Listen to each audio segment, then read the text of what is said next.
Welcome to part 3 of our semester review video. This part will cover questions 11 through 15. With number 11, we have a piecewise function, and which expression we use depends on the input value. For this problem, it's -2. So we look, which expression should we use? Well, since -2 is less than or equal to 1, we should use the top expression. F of -2 equals -2 squared plus 2. 4 plus 2 is 6. And 6 is our answer.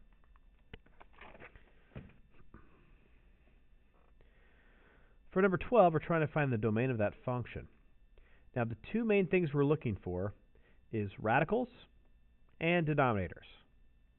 We know that what's inside the radical must be greater than or equal to 0, and we know that denominators cannot equal 0.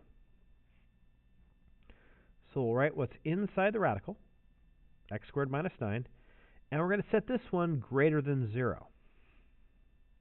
Now, if this was on the top part of the function, we would add the or equal to part. But since the denominator can't equal 0, we're just going to write x squared minus 9 is greater than 0. And then we'll solve. We'll add 9 to both sides. We'll take the square root of both sides.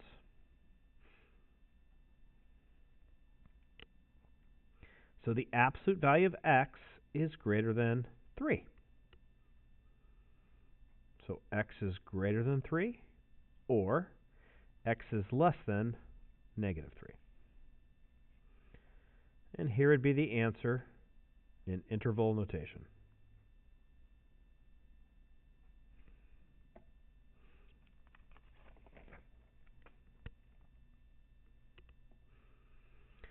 Okay, number 13. Determine whether the function is odd, even, or neither. So, let's recall, if f of -x equals f of x, then it's an even function.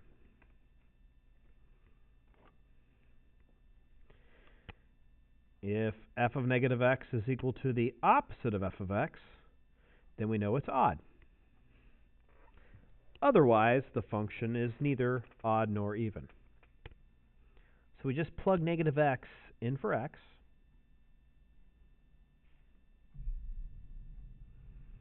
And we simplify. So -x cubed, -x cubed is -x cubed. And 5 times -x is -5x. So we get -x cubed plus 5x. Well, it's not the same, so it's not even. But notice that f of x and f of -x are opposite of each other. That means this is an odd function.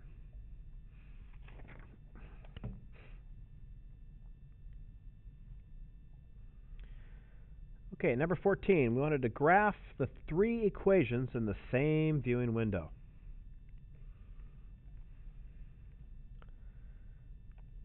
So for our first one, we'll type in x cubed minus 3x squared plus 2. Now, there's a couple different ways that you could do g of x and h of x.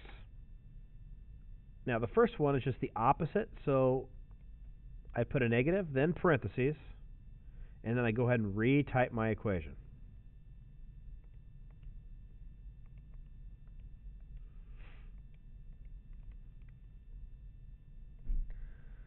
And then for h of x, I'm going to plug in -x. So I get -x in parentheses cubed minus 3 in parentheses -x squared plus 2.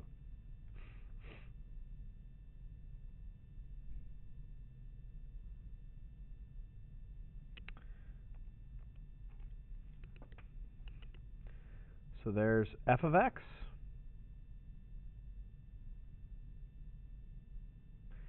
g of x,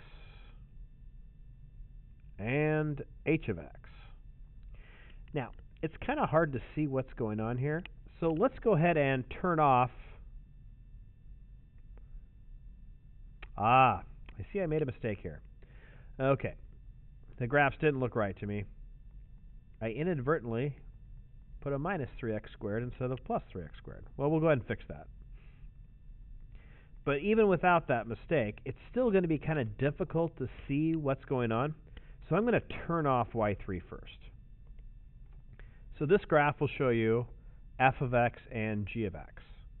So I graph it. There's f of x, and there's g of x. Notice it's simply a reflection over the line y equals 0, or the x-axis. Now, here's a little hint. You can change the thickness of the graph by going to the left of the equal sign and pushing enter. Now, here, it's going to graph y2 with a thicker line.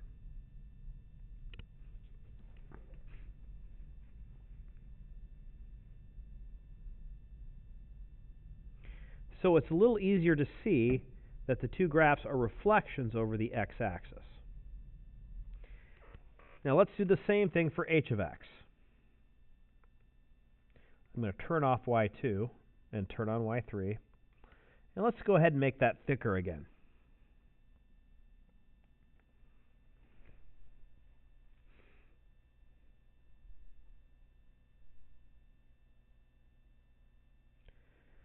So it looks like f of negative x is now a reflection over the y-axis.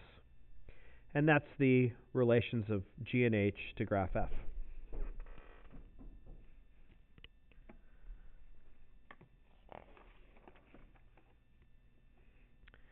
Okay, then our last one, number 15. F divided by g of x can be rewritten as f of x over g of x. So f of x is 1 over x. G of x is 1 over x squared. So if you remember simplifying division with fractions, we can rewrite it as a multiplication. 1 over x times x squared over 1. That's x squared over x, which is simply x. Now, the domain is not all reals. If it was just f of x equals x, then it would be. But denominators of any fraction cannot equal 0, so all reals except 0.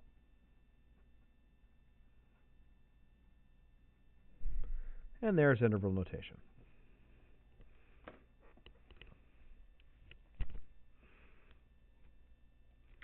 We'll pick up with question number 16 on part 4.